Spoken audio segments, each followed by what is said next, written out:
विधानसभा चुनाव का डंका बज चुका है और इसी बीच हिसार, जो हरियाणा की सबसे हॉट सीट मानी जाती है, उसको लेकर एक बड़ी खबर आ रही है कि हो सकता है कि अब की बार भारतीय जनता पार्टी की तरफ से डॉक्टर कमल गुप्ता या सावित्री जिंदल को फील्ड में उम्मीदवार उतारे जाने की बजाय कुरुक्षेत्र से सांसद नवीन जिंदल की पत्नी शालू जिंदल को उतारा जा सकता है। ये अब तक की बड़ी खबर हम आपको इसीलिए बता रहे हैं क्योंकि पिछले ही दिनों नायब सिंह सैनी, जो हरियाणा के सीएम हैं, उनसे नवीन जिंदल ने मुलाकात करी है और मुलाकात करने के बाद जो चर्चाओं का बाजार है वो गर्म हो गया है।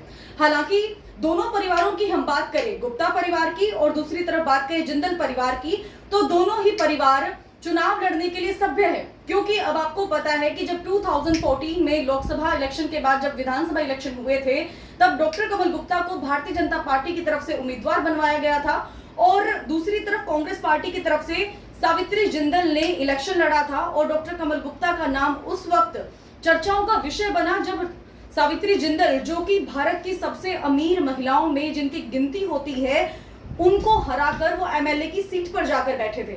2019 में हालांकि सावित्री जिंदल ने इलेक्शन लड़ने के लिए मना कर दिया था, जिसके बाद कांग्रेस उम्मीदवार रामनिवास राणा बने और रामनिवास राणा को भी डॉक्टर कमल गुप्ता ने हराया और दूसरी बार हिसार से जो है एमएलए बने। और अब चर्चाओं का बाजार गर्म है कि अब आने वाले समय में क्या हो सकता है कि क्या डॉक्टर कमल गुप्ता को तीसरी बार उम्मीदवार भारतीय जनता पार्टी की तरफ से उतारा जाएगा, या फिर जो दूसरी तरफ चर्चाओं का बाजार गर्म है कि कुरुक्षेत्र से नवनिर्मित जो सांसद हैं आपके नवीन जिंदल, उनकी पत्नी शालू जिंदल को इस फील्ड में उतार दिया जाएगा। और उतारने के बाद ये भी चीजें सामने आ रही है कि कुरुक्षेत्र लोकसभा इलेक्शन के अंदर जो टीम लगी हुई थी नवीन जिंदल के लिए कैंपेनिंग कर रही थी, वही टीम अब एक्टिव हो गई है हिसार में भी।